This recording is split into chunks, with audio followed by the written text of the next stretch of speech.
Bonjour à toutes et à tous, bienvenue pour ce bulletin hebdomadaire. Tout de suite, le sommaire des actus de ce vendredi 8 février. Rassemblement de gilets jaunes au Club Canin pour une réunion d'information. Des difficultés avec les outils informatiques. Direction Zinswiller pour des cours avec Cyberzins. Animation découverte de jeux de société pour parents et enfants. Et on finit sur un air d'opéra avec la flûte enchantée de Mozart.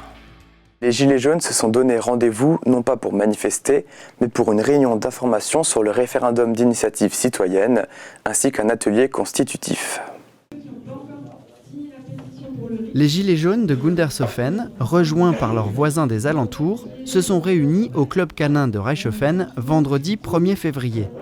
Au programme, une présentation et surtout un atelier constituant autour du RIC, le référendum d'initiative citoyenne, tel qu'ils le souhaitent. Dans un premier temps, ils définissent les questions à se poser en tant que citoyen. La présentation de Mike s'inspire du très controversé Étienne Chouard, il ne le cache pas. Mais ce soir-là, il propose juste une méthode. C'est-à-dire qu'on commence par penser un petit peu les pouvoirs politiques, tels qu'ils se constituent un petit peu en France, donc les différents pouvoirs. Et ensuite, on se pose des questions de fil en aiguille. On commence à se poser des questions sur le référendum d'initiative citoyenne. Ce sont des armateurs politiques, comme n'importe qui. Ce ne sont pas des élus, ce sont des gilets jaunes. La Déclaration des droits de l'homme et du citoyen de 1789, elle est placée au préambule. Un préambule, c'est une introduction, si vous voulez, d'accord ? Chacun doit s'impliquer. Il est question de la place du citoyen et de ses responsabilités. Marie s'est occupée de la logistique, la salle, les feuilles, les stylos. C'est ça, alors on se rend compte qu'on a des capacités au sein de nos groupes et on les utilise, on les exploite. Et du coup, là, on a essayé de trouver une salle, on a eu la chance d'avoir une salle, on a plein de gens qui nous aident dans l'organisation.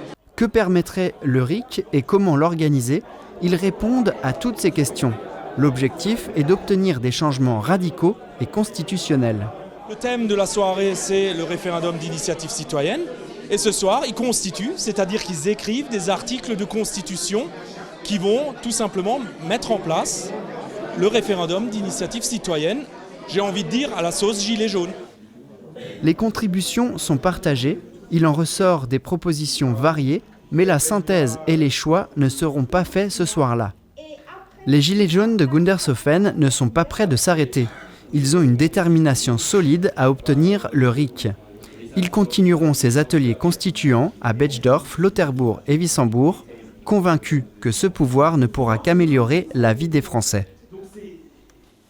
Les élus des communes de la Comcom se sont réunis ce 1er février pour parler du PLUI.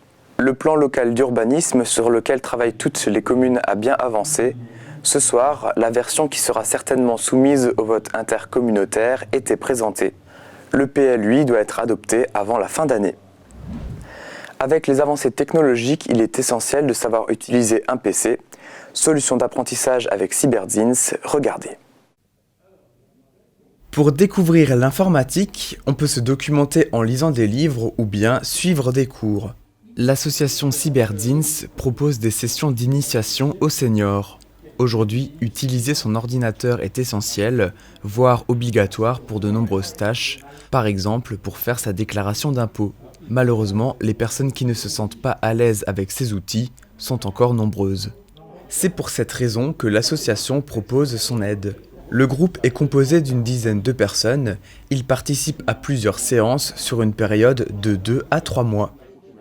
En général, on va surtout travailler la base, comprendre en informatique ce que c'est, toujours axé sur l'organisation, parce que c'est ce qui leur manque le plus. L'appréhension aussi du PC. Après ça, on va sur les applications, donc ça peut être Word, ça peut être Excel. Les bénévoles mettent à disposition leurs connaissances, ils adaptent leur rythme au niveau des participants. Savoir surfer sur Internet, mettre en page un document ou tout simplement envoyer un mail, les besoins sont tous différents. J'essaye de mettre une image de fleur dans un dossier. J'avais envie d'apprendre pour mes petits-enfants aussi. qui ne croient pas que mamie à la traîne. À la fin, les participants ne sortent pas avec un diplôme ou une certification, mais avec les connaissances nécessaires pour utiliser un ordinateur. La demande pour ces formations est importante. Plusieurs personnes sont déjà en liste d'attente. Elles devraient suivre leur premier cours début février. Nouvelle médaille pour la société de gymnastique et de tir de Niederbronn-les-Bains. Ils ont participé au 42e championnat de France de tir sportif 10-18 mètres du 28 janvier au 2 février à Lanester, à côté de Lorient en Bretagne. Freddy Kroom, Christian Ullmann et André Schwenk finissent à la 2e place et décrochent donc le titre de vice-champion de France par équipe. Le réseau d'animation intercommunale organise une après-midi où parents et enfants découvrent ou redécouvrent des jeux de société. Comme un avant-goût de la semaine familiale, le réseau d'animation intercommunale organisait une rencontre des familles autour des jeux de société à Merzwiller le samedi 26 janvier. Lors des présentations, la trentaine de participants évoquent les jeux qui les ont marqués. Déjà, plusieurs styles s'annoncent. Un petit tour de table est nécessaire pour découvrir les jeux proposés. Alors on a vraiment sélectionné en fait des jeux qui restent assez faciles. C'est pas des grands jeux de plateau stratégiques qu'on a utilisés. On a vraiment ramené des jeux qui sont faciles pour tout le monde, en fonction des tranches d'âge. C'est tombé sur le F, donc dans cette image-là, il va falloir trouver un maximum de dessins qui commencent par un F. Sans enjeu, en toute convivialité, les parties commencent. L'activité est propice à l'échange, ne serait-ce que pour connaître le but du jeu. On a réussi à comprendre en lisant les règles. Je suis pas toute seule à expliquer les règles, j'ai des personnes qui sont là aussi pour m'aider à les expliquer parce qu'il y a des choses un peu plus compliquées et des gens qui arrivent mieux à expliquer que moi. Mais c'est vrai que expliquer les règles, il faut les expliquer souvent parce que parfois c'est pas forcément facile à comprendre quand on lit simplement la règle. Parfois le fait d'expliquer c'est plus facile à comprendre. La découverte se poursuit, la donne ne change pas. Quelle que soit l'heure, ils continuent à jouer de bonne heure. Sachez que le Rail organise la semaine familiale du 25 mars au 5 avril. Les pongistes amateurs du plus jeune au doyen qui est arrière-grand-père s'affrontaient pour la 30e fois à l'appel du club de Gundershofen. Table 3, Yeder contre les jumeaux. Tournoi remporté par les joyeux croates, et en simple, c'est Julien Malrich qui gagne la compétition. Dans le cadre du programme Moments musicaux, le conseil presbytéral de la paroisse protestante Saint-Jean de Niederbronn-les-Bains invite le public à une pièce d'opéra, c'est la flûte enchantée de Mozart.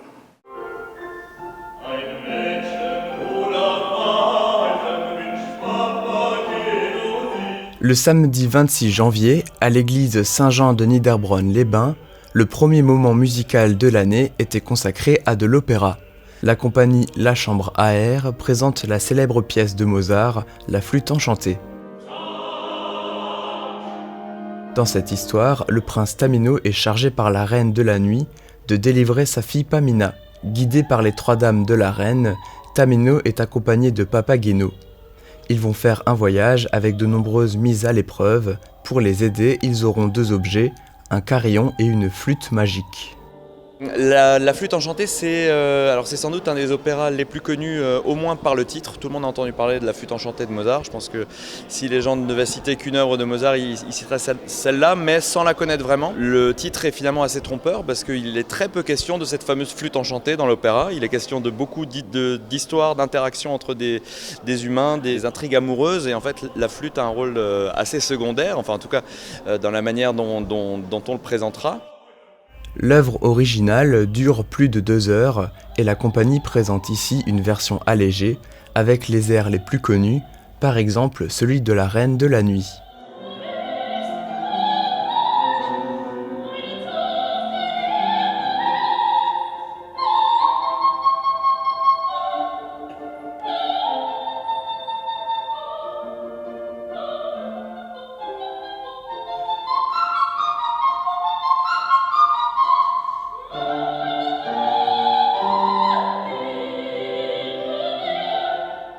Avec ce projet, ils ont pour objectif de présenter un opéra accessible à tout le monde, qui favorise l'échange avec le public, et aussi de promouvoir ce qu'ils appellent un opéra de poche.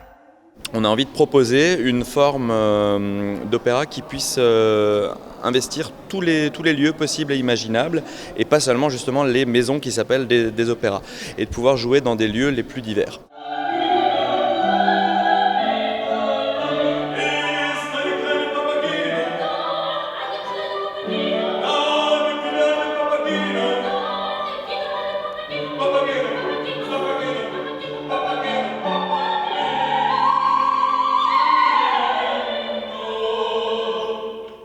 Ce qu'on est en train de préparer là, on essaiera de le présenter au printemps dans la région, enfin autour de Niederbronn, on ne sait pas encore exactement où. Dans 15 jours, on présentera justement tout ce travail dans une première version aboutie avec un petit ensemble instrumental au Münsterhof à Strasbourg dans le cadre de Strasbourg Mon Amour. La compagnie La Chambre à Air fera d'autres représentations dans le secteur. Prochain moment musical à l'église Saint-Jean, le 27 avril, avec de la musique de chambre. C'est tout pour les actus. Tout de suite, direction les locaux de TVN, la télévision des Vosges du Nord. On part à la rencontre de Francis S., le président qui recherche des bénévoles. On se dit à vendredi prochain. Passez une bonne semaine.